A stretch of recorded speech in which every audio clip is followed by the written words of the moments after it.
दोस्तों नमस्कार। ये है मार्गदर्शन फॉर सिविल सर्विसेज। मैं अनुराग चौधरी। दोस्तों, भारतीय इतिहास के महत्वपूर्ण प्रश्नों की श्रृंखला का ये तीसरा भाग है। इसमें हम प्राचीन भारत से संबंधित प्रश्नों को सॉल्व कर रहे हैं। दोस्तों, आज की वीडियो में हम सिंधु घाटी सभ्यता यानी हड़प्पा सभ्यता से संबंधित प्रश्नों को कंटिन्यू कर रहे हैं। और ये वीडियो सिविल सेवा परीक्षा, विभिन्न राज्यों की राज्य सेवा परीक्षाओं के साथ साथ government inter college, government degree college, केंद्रीय विद्यालय संगठन, टीजीटी, पीजीटी, नेट, जेआरएफ इतिहास के लिए बहुत ही महत्वपूर्ण है। तो आइए शुरू करते हैं आज का वीडियो। दोस्तों, सबसे पहले हम देखेंगे आज का प्रश्न जो है, देखिए, भारतीय उपमहाद्वीप के किस भाग में हड़प्पा संस्कृति का उदय हुआ है, आपको बताना है।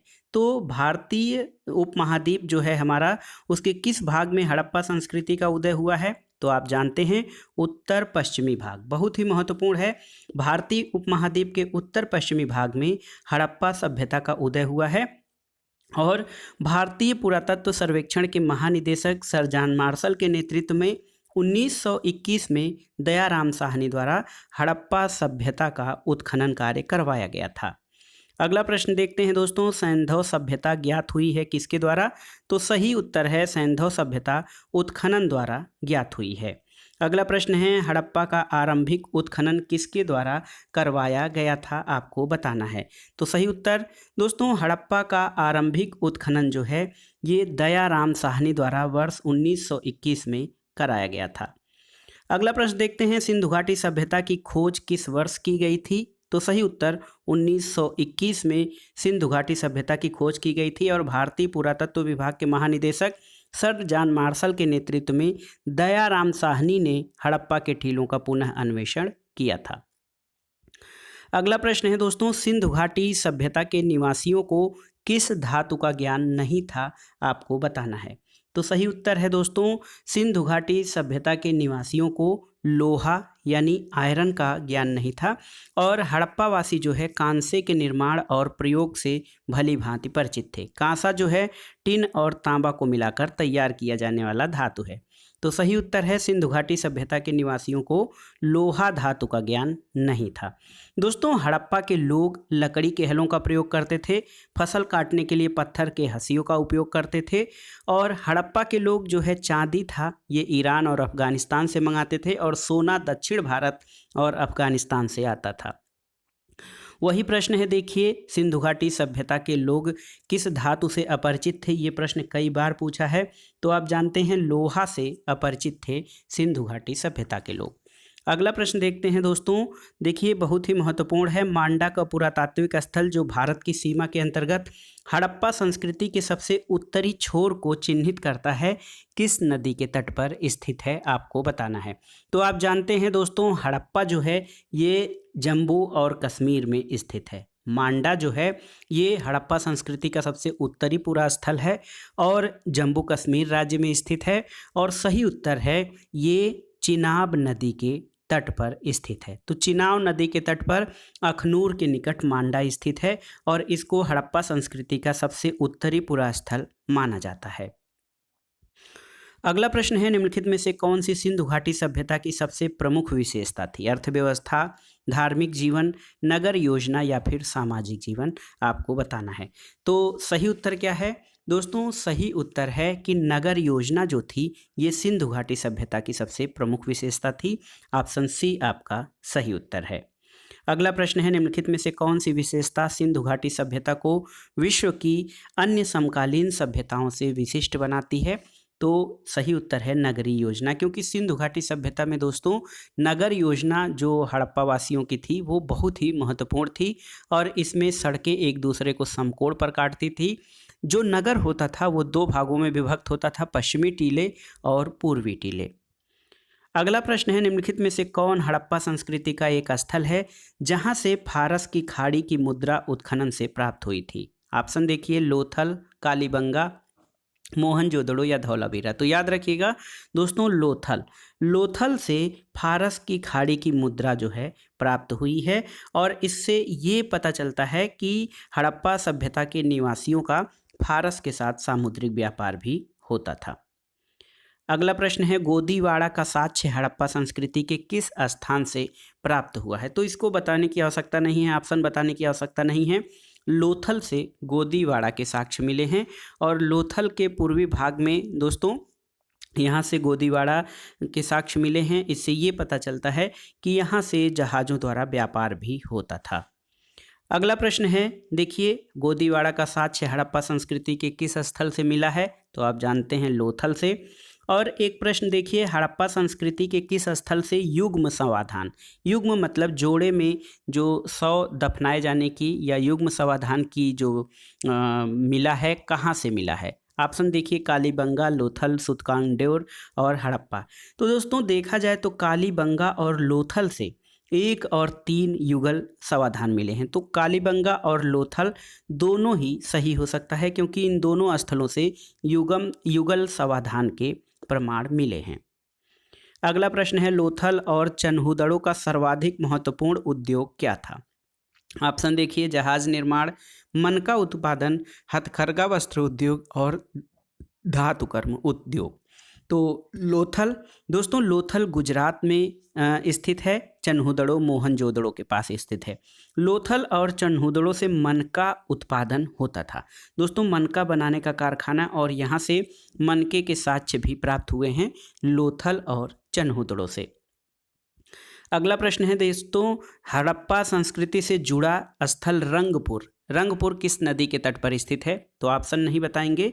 ये दोस्तों मादर या भादर नदी के तट पर ये स्थित है, और ये गुजरात में अहमदाबाद जिले के पास स्थित है।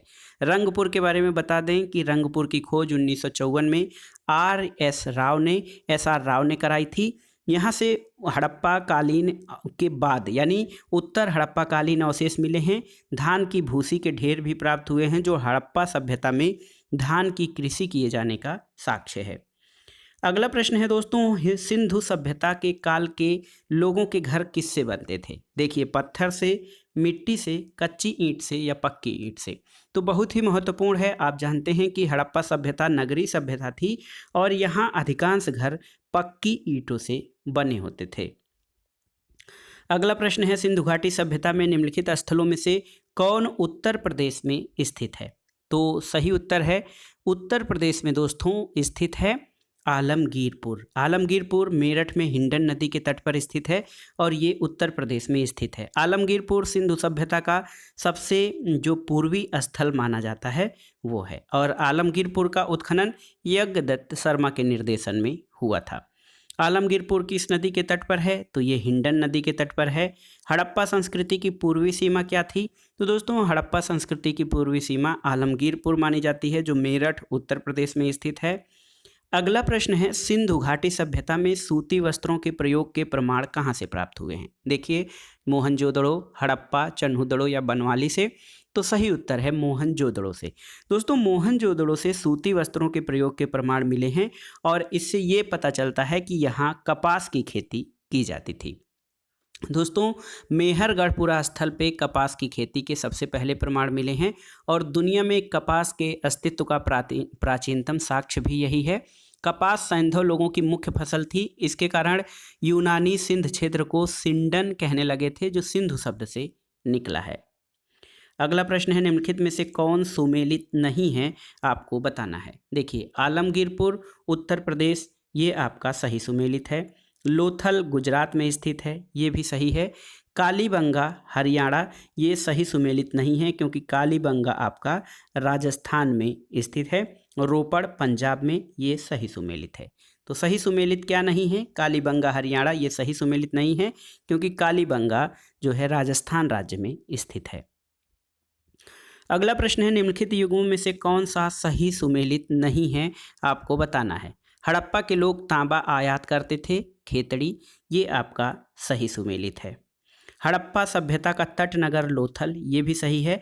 सबसे विशाल हड़प्पन स्थल, दोस्तों सबसे विशाल हड़प्पन स्थल हड़प्पा नहीं बल्कि मोहनजोदड़ो है। और काली बंगन का अर्थ होता है काली मिट्टी के बर्तन नहीं, काली मिट्टी की चूड़ियाँ। तो देखिए यहाँ पर ये दोनों सही सुमेलित नहीं हैं। सबसे विशाल हड़प्पन स्थल हड़प्पा नहीं बल्कि मोहनजोदड़ो है। काली बंगन का अर्थ होता है काली मिट्टी के बर्तन, ये नहीं बल्कि काली मिट्टी की चूड़ियाँ होती हैं। तो इसमें देखिए ये प्रश्न जो है ये विवादित माना जाएगा आप, लेकिन आपकी जानकारी के लिए बता दें कि इसमें से 2 ऑप्शन सही नहीं हैं, क्योंकि सबसे विशाल हड़प्पन स्थल मोहनजोदड़ो है। कालीबंगा का अर्थ होता है काली चूड़ियाँ। अगला प्रश्न है दोस्तों, जूते हुए खेत के साक्ष्य कहाँ से मिले हैं? बहुत ही महत्वपूर्ण है। जूते हुए खेत के साक्ष्य आपके कहाँ से उपलब्ध होते हैं, आपको बताना है। ऑप्शन देखिए, मोहनजोदड़ो, हड़प्पा, कालीबंगा या फिर लोथल से। तो सही उत्तर है दोस्तों कालीबंगा से जूते हुए खेत के साक्ष्य प्राप्त होते हैं। सही उत्तर है आपका ऑप्शन सी। अगला प्रश्न है दोस्तों, अगला प्रश्न देखते हैं, हड़प्पा संस्कृति के किस स्थल से जूते हुए खेत का प्रमाण मिलता है? तो आप जानते हैं कालीबंगा से। और सैंधव सभ्यता का कौन सा स्थल समुद्र व्यापार का प्रमुख केंद्र माना जाता है? समुद्र व्यापार का प्रमुख केंद्र कौन सा स्थल माना जाता है? तो ऑप्शन देखिए, कालीबंगा, हड़प्पा, धौलावीरा या लोथल। तो सही उत्तर है ऑप्शन डी, लोथल। लोथल ये समुद्र व्यापार का प्रमुख केंद्र हड़प्पा के स्थलों में माना जाता है। लोथल भोगवा और साबरमती के संगम पर था और भोगवा नदी के तट पर गोदीवाड़ा का साक्ष्य मिला है और यहाँ से फारस की खाड़ी की मुद्रा भी मिली है। अगला प्रश्न है, सिंधु घाटी सभ्यता की सबसे बड़ी इमारत कौन थी? ऑप्शन देखिए, मोहनजोदड़ो का महाजल कुंड, मोहनजोदड़ो का स्नानागार, हड़प्पा का राजा का महल और उपरोक्त में से कोई नहीं। तो इसमें देखिए दोस्तों, उपरोक्त में से कोई नहीं। सिंधु घाटी सभ्यता की सबसे बड़ी इमारत जो है अन्नागार था। अन्नागार जो है ये सिंधु घाटी सभ्यता का सबसे बड़ी इमारत थी और ये मोहनजोदड़ो में है। ये 45.71 मीटर लंबा और 15.23 मीटर चौड़ा था। और एक तरह से देखा जाए तो ये इमारत अभी तक जो सिंधु घाटी सभ्यता की खोज हुई है, अन्नागार मोहनजोदड़ो से मिला है, ये सबसे बड़ी इमारत थी। मोहनजोदड़ो का सबसे महत्वपूर्ण सार्वजनिक स्थल विशाल स्नानागार है और मार्शल ने विशाल स्नानागार को तत्कालीन विश्व का आश्चर्यजनक निर्माण बताया था। और दोस्तों मोहनजोदड़ो के याचार क्षेत्र से कांसे की नर्तकी की मूर्ति भी प्राप्त हुई थी। अगला प्रश्न है, सिंधु सभ्यता का भारत में सबसे बड़ा पुरा स्थल कौन है, आपको बताना है। तो आलमगीरपुर, कालीबंगा, लोथल या राखीगढ़ी। तो दोस्तों राखीगढ़ी ऑप्शन देखिए, सही उत्तर है राखीगढ़ी जो है ये सिंधु सभ्यता का भारत में सबसे बड़ा पुरा स्थल है। भारत में इसलिए क्योंकि मोहनजोदड़ो जो है पहला पुरा स्थल है, सबसे बड़ा पुरा स्थल वो भारत में नहीं है। और भारत में राखीगढ़ी ये हड़प्पा सभ्यता का सबसे बड़ा पुरा स्थल है और भारत में सिंधु घाटी का दूसरा बड़ा स्थल जो है वो धौलावीरा है। और जो राखीगढ़ी है दोस्तों, इसको सैंधव पुरा स्थल का महानगर माना जाता है भारत में। अगला प्रश्न देखते हैं, हड़प्पा कालीन नगरों पर कौन शासन करता था? राजा, पुरोहित राजा, व्यापारियों का अल्पतंत्र या शासन व्यवस्था अज्ञात है। तो सही उत्तर है ऑप्शन डी। दोस्तों हड़प्पा कालीन नगरों पर किसका शासन था, इसके बारे में कोई स्पष्ट जानकारी नहीं मिलती है। अगला प्रश्न है, किस काल से स्वास्तिक प्रतीक का प्राचीनतम संदर्भ मिलता है, आपको बताना है। ऑप्शन है वैदिक काल, हड़प्पा काल, मौर्य काल या गुप्त काल। तो सही उत्तर है स्वास्तिक, जो जिसको कि दोस्तों बहुत ही शुभ प्रतीक माना जाता है, ये हड़प्पा काल से इसका संदर्भ मिलने लगता है। मोहनजोदड़ो से प्राप्त मोहर, चित्रकारी और मृदभांडों पर स्वास्तिक के प्रमाण मिले हैं और स्वास्तिक हिंदुओं के साथ जैन और बौद्धों में समान रूप से प्रतीक माना जाता है, पवित्र माना जाता है और ये सूर्य पूजा से संबंधित है। दोस्तों सैंधव सभ्यता से ताबीज मिले हैं। गुजरात, राजस्थान और हरियाणा से बहुत सी अग्निवेदियाँ या अग्निकुंड मिले हैं और मंदिर के साक्ष्य कहीं से भी नहीं मिले हैं सिंधु घाटी सभ्यता में। अगला प्रश्न है दोस्तों, घोड़े के अस्थि अवशेष या घोड़े के अस्थि पंजर कहाँ से मिले हैं? ऑप्शन देखिए, मोहनजोदड़ो, हड़प्पा, कालीबंगा या सुरकोतजा। तो सही उत्तर है ऑप्शन डी, सुरकोतजा से। एक महत्वपूर्ण स्थली है सुरकोतजा, गुजरात में है और यहाँ से घोड़े के अस्थि अवशेष प्राप्त हुए हैं। लेकिन सामान्य रूप से जो है हड़प्पा सभ्यता में या सिंधु घाटी सभ्यता में घोड़े के अस्तित्व को स्वीकार नहीं किया जाता है। अगला प्रश्न देखते हैं, सिंधु घाटी सभ्यता में दोस्तों जो है घोड़े के अवशेष, तो ये आप जानते हैं सुरकोतजा से, और वही स्थल है सुरकोतजा जहाँ से कि घोड़े की अस्थियाँ या कंकाल मिले हैं। अगला प्रश्न है, सिंधु सभ्यता का कौन सा स्थल समुद्र व्यापार का प्रमुख केंद्र माना जाता है? तो सही उत्तर है दोस्तों लोथल। लोथल सिंधु घाटी सभ्यता का ऐसा स्थल है जिसको कि व्यापार का प्रमुख केंद्र माना जाता है। अगला प्रश्न है, निम्नलिखित में से कौन सा स्थल हड़प्पा के लोगों का मन का निर्माण करने का प्रमाण देता है? मन का निर्माण की फैक्ट्रियां भी थी दोस्तों। ऑप्शन है बालाकोट, कोटदीजी, चन्हुदड़ो और सातकोट। तो सही उत्तर है दोस्तों चन्हुदड़ो। चन्हुदड़ो से मन का निर्माण के साक्ष्य मिले हैं। अगला प्रश्न देखिए, आप जानते भी हैं हड़प्पा सभ्यता के विशाल नगरों में से एक धौलावीरा कहाँ स्थित है? तो दोस्तों धौलावीरा गुजरात राज्य में स्थित है। ऑप्शन डी आपका सही है। जेपी जोशी ने इस स्थल की खोज की थी और इसका विस्तृत उत्खनन 1990-91 में रविंद्र सिंह बिष्ट ने करवाया था। दोस्तों धौलावीर जो नगर था वो आयताकार था और 3 भागों में, किला, मध्य नगर और निचला नगर में ये धौलावीरा विभाजित था। अगला प्रश्न है, गढ़े हुए पत्थर के सज्जा परत से युक्त किले की विशालकाय प्राचीर और पाषाण स्तंभों के अवशेष किस स्थल के दुर्ग क्षेत्र से प्राप्त हुए हैं? ऑप्शन है आपके देखिए धौलावीरा, कालीबंगा, लोथल, मोहनजोदड़ो। कहाँ से? तो सही उत्तर है धौलावीरा। दोस्तों गढ़े हुए पत्थर के सज्जा परत से युक्त किले की विशालकाय प्राचीर और पाषाण स्तंभों के अवशेष धौलावीरा से प्राप्त हुए हैं। अगला प्रश्न है, धौलावीरा के निम्नतम प्रथम चरण का जमाव किस संस्कृति से संबंधित है? ये थोड़ा कठिन प्रश्न है, इसको आप देखिए। धौलावीरा के निम्नतम प्रथम चरण का जमाव किस संस्कृति से संबंधित है? बताना है नवपाषाणिक, प्राक हड़प्पा ग्रामीण संस्कृति, विकसित हड़प्पा संस्कृति या उत्तरवर्ती हड़प्पा संस्कृति। तो सही उत्तर है विकसित हड़प्पा संस्कृति। धौलावीरा के निम्नतम प्रथम चरण के जमाव यहाँ से संबंधित है। अगला प्रश्न है दोस्तों, निम्नलिखित में से कौन सा हड़प्पीय नगर 3 भागों में विभाजित है? आपको बताना है। तो याद रखिएगा धौलावीरा। धौलावीरा गुजरात में है और ये नगर 3 भागों में विभाजित है। अगला प्रश्न है कि हड़प्पा सभ्यता की पहली खगोलीय पर्यवेक्षणशाला किस प्राचीन स्थल पर पाई गई है? आपको बताना है। ऑप्शन है आपके चन्हुदड़ो, रोपड़, दायमाबाद या धौलावीरा। तो दोस्तों वैज्ञानिकों के एक समूह ने गुजरात के कच्छ जिले में धौलावीरा में 2 गोलाकार संरचनाओं की पहचान की है जो संभवतः हड़प्पा सभ्यता की पहली खगोलीय प्रयोगशाला मानी जाती है। तो सही है खगोलीय पर्यवेक्षणशाला धौलावीरा से प्राप्त हुई है। अगला प्रश्न है, सिंधु सभ्यता मानव इतिहास के किस काल से संबंधित है? तो सही उत्तर है दोस्तों ऑप्शन बी, आद्य ऐतिहासिक काल से संबंधित है सिंधु सभ्यता। अगला प्रश्न है कि बहुत ही महत्वपूर्ण, हड़प्पा सभ्यता के तहत वह एकमात्र जगह कौन सी है जहां से 216 मीटर लंबा और 37 मीटर चौड़ा एक नौका घाट अवस्थित था? ऑप्शन देखिए कालीबंगा, कोटदीजी, लोथल या फिर रोपण। तो सही उत्तर है दोस्तों लोथल।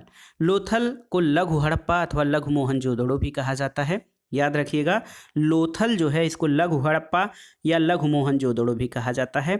SR राव ने 1954 में इसकी खोज की थी और लोथल के पूर्वी भाग में एक गोदीबाड़ा या नौका घाट का साक्ष्य मिला है और इससे ये पता चलता है कि यहाँ से विदेशी व्यापार भी किया जाता था। अगला प्रश्न है दोस्तों, नावदा टोली, एरन और नागदा की मालवा संस्कृति 1700 से 1200 ईसा पूर्व किस संस्कृति के प्रमाण हैं? आपको बताना है। ऑप्शन है आपके हड़प्पा, गैर हड़प्पा, हड़प्पा पूर्व या हड़प्पा पश्चात। तो सही उत्तर है दोस्तों हड़प्पा पश्चात युग के प्रमाण हैं नावदा टोली, एरण और नागदा की मालवा संस्कृति। नवपाषाण युग का अंत होते होते धातुओं का प्रयोग आरंभ हो गया था। धातुओं में सबसे पहले तांबे का प्रयोग हुआ था और कई संस्कृतियों का जन्म पत्थर और तांबे के उपकरणों के साथ साथ प्रयोग करने के कारण हुआ था। इनको ताम्रपाषाणिक या कैल्कोलिथिक संस्कृतियां कहा जाता था। अगला प्रश्न है, निम्नलिखित तांबे की वस्तुओं में कौन दायमाबाद निधि में शामिल है? दायमाबाद निधि में आपको याद रखना है दोस्तों कुत्ता, 2 बैलों के रथ पर सवार खड़ा रथी। कुत्ता और 2 बैलों के रथ पर सवार खड़ा रथी जो है, ये दायमाबाद निधि में ये सारी चीज़ें शामिल हैं। दायमाबाद से उत्तर हड़प्पा के बाद के ताम्रपाषाण युगीन जीवन यापन के साक्ष्य मिले हैं। दायमाबाद महाराष्ट्र में अहमदनगर जिले में स्थित है और यहाँ से कुत्ता और 2 बैलों के रथ पर सवार खड़ा हाथी प्राप्त हुए हैं। अगला प्रश्न है दोस्तों, यूनानियों को कपास का ज्ञान भारतीयों से हुआ, वे इसे क्या कहते थे? ऑप्शन है देखिए, सिंधु, इंडन, सिंडन या हिंडन। तो सही उत्तर है सिंडन। यूनानी जो है कपास के कारण ही कपास का ज्ञान भारतीयों से हुआ था। यूनानी कपास को सिंडन कहते थे। और दोस्तों सर्वप्रथम कपास की खेती भी हड़प्पा संस्कृति के लोगों या हड़प्पा वासियों द्वारा ही किया गया था। अगला प्रश्न है दोस्तों, निम्नलिखित में से कौन सा हड़प्पा पुरास्थल हिंदुकुश पर्वत श्रृंखला के उत्तर में स्थित है? और ये इम्पॉर्टेंट प्रश्न है, इसको मैं स्टार लगा दे रहा हूँ। तो देखिए, कौन सा हड़प्पा पुरास्थल हिंदुकुश पर्वत श्रृंखला के उत्तर में है? चनहुदड़ो, मकरान, मांडा या फिर सोर्तघई। तो सही उत्तर है दोस्तों सोर्तघई। सोर्तुघई जो है ये स्थल हिंदुकुश पर्वत श्रृंखला के उत्तर में अफगानिस्तान में स्थित है। और हड़प्पा सभ्यता का ज्ञात सबसे उत्तरी स्थल चिनाब नदी के तट पर मांडा है। इस सभ्यता का सबसे दक्षिणी स्थल महाराष्ट्र में दायमाबाद है। पश्चिमी स्थल दास्क नदी के किनारे सुतकांडोर है और पूर्वी स्थल उत्तर प्रदेश में हिंडन नदी के तट पर आलमगीरपुर है। तो इसको आप अगर जो नॉर्थ, साउथ, ईस्ट, वेस्ट से आप स्थापित करेंगे तो सबसे उत्तर में मांडा है, ये जम्मू कश्मीर में स्थित है। और अगर जो दक्षिणी स्थल की बात करें तो दायमाबाद महाराष्ट्र में है। पूर्वी स्थल आप जानते हैं यूपी में है, हिंडन नदी के तट पर आलमगीरपुर। और सबसे पश्चिमी स्थल सुतकांगेडोर है। अगला प्रश्न है दोस्तों, निम्नलिखित में से कौन सा युग्म सुमेलित नहीं है, आपको बताना है। तो सही उत्तर देखिए, धौलावीरा आर.एस. बिष्ट, इसकी खुदाई आर.एस. बिष्ट ने धौलावीरा की करवाई थी। लोथल बी.के. थापर, दोस्तों लोथल जो है बी.के. थापर ये सही सुमेलित नहीं है, क्योंकि लोथल की खुदाई ये वी.के. थापर ने नहीं बल्कि एस.आर. राव ने करवाया था। हड़प्पा की दयाराम साहनी ने, आप जानते हैं, 1921 में। और सुरकोटजा ये जे.पी. जोशी ने इसका उत्खनन कार्य करवाया था। अगला प्रश्न है, हड़प्पा के लोगों के सामान्य घरेलू बर्तन किस चीज़ के बने होते थे? पत्थर, चीनी मिट्टी, मिट्टी के अच्छे तरह पकाए गए चित्रांकित बर्तन और ताम्र। तो सही उत्तर है, हड़प्पा के लोगों के सामान्य घरेलू बर्तन मिट्टी के अच्छी तरह से पकाए गए बर्तन होते थे और उसमें कुछ चित्रांकित कलाकृतियाँ भी बनी हुई होती थीं। अगला प्रश्न है दोस्तों, परवर्ती हड़प्पा काल की पुरा सामग्रियों के साथ चित्रित धूसर पात्र परंपरा के अवशेष कहाँ से मिले हैं, आपको बताना है। ऑप्शन है रोपड़, भगवानपुरा, बनावली या दौलतपुर से। तो सही उत्तर है भगवानपुरा। दोस्तों परवर्ती हड़प्पा काल में पुरा सामग्रियों के धूसर पात्र जो हैं ये भगवानपुरा से मिले हैं। और कई स्थल हैं जैसे पंजाब, हरियाणा, उत्तर प्रदेश, जम्मू, कई स्थलों पे हड़प्पा स्थलों की खुदाई हुई है। और दोस्तों यहाँ पे भगवानपुरा में चित्रित धूसर मृदभांड अर्थात पेंटेड ग्रे वेयर अवशेषों के मिश्रण पाए गए हैं। अगला प्रश्न है देखिए, बहुत ही महत्वपूर्ण है। सिंधु घाटी सभ्यता के पतन के संबंध में दिए गए कौन से जो तथ्य हैं वो आपके सही सुमेलित हैं। देखिए इसमें आपको बताना है गार्डन, विदेशी आक्रमण, ऑरेंटाइल आरएल स्टेइन, जलवायुगत परिवर्तन, डैलेस का भौगोलिक घटनाक्रम और वी.एन. मिश्र का भूगर्भस्थलीय परिवर्तन। तो सही उत्तर है दोस्तों इसमें जो ये सभी ऑप्शन दिए गए हैं 1, 2, 3, 4 ये चारों सही ढंग से सुमेलित हैं। और इसके व्याख्या में आप जान सकते हैं कि मार्शल ने मोहनजोदड़ो, मैके ने चनहुदड़ो और एस.आर. राव ने लोथल के पतन का प्रमुख कारण बाढ़ को माना था। व्हीलर, गार्टन, मैके, पिगट ने सिंधु सभ्यता का पतन आर्यों का आक्रमण माना है। और के.यू.आर. कैनेडी ने मलेरिया जैसी महामारी को सिंधु सभ्यता का पतन माना है। और रूसी विद्वान एम. दमित्रियेव ने अदृश्य गाज या भौतिक रासायनिक विस्फोट को इस सभ्यता के पतन का कारण माना है। अगला प्रश्न है, हड़प्पा संस्कृति के विकास के लिए आर्य आक्रमण सिद्धांत का प्रतिपादन किसने किया था? तो Gordon Childe, Mortimer Wheeler, Stuart Piggott, इन सभी ने दोस्तों ये माना था कि हड़प्पा सभ्यता के विकास के लिए, विनाश के लिए जो है आर्यों का आक्रमण प्रमुख रहा था। तो यहाँ पर देखिए कि कोई भी विकल्प यहाँ से सही नहीं लगता है, क्योंकि यहाँ पे देखिए गार्डन चाइल्ड, मार्टिमर व्हीलर और स्टुअर्ट पिगट, इन लोगों ने आर्य आक्रमण का सिद्धांत दिया था। तो इसमें कोई ऑप्शन यहाँ पे सटीक नहीं बैठता है। सिंधु सभ्यता के लोग किस देवता की पूजा करते थे? ये बहुत ही महत्वपूर्ण प्रश्न है। तो आप जानते हैं कि सिंधु सभ्यता को लोग पशुपति की पूजा करते थे। सिंधु घाटी सभ्यता में लोग पशुपति की पूजा करते थे। और किस हड़प्पी स्थल से एक योगी की मूर्ति प्राप्त हुई है, आपको बताना है। तो सही उत्तर है दोस्तों मोहनजोदड़ो। मोहनजोदड़ो से एक योगी की मूर्ति प्राप्त हुई है। अगला प्रश्न देखते हैं, निम्नलिखित में से किसकी पूजा हड़प्पा संस्कृति में नहीं होती थी? आद्य रूप शिव, मातृदेवी, पीपल या विष्णु? तो आपको बताना है। तो सही उत्तर है विष्णु।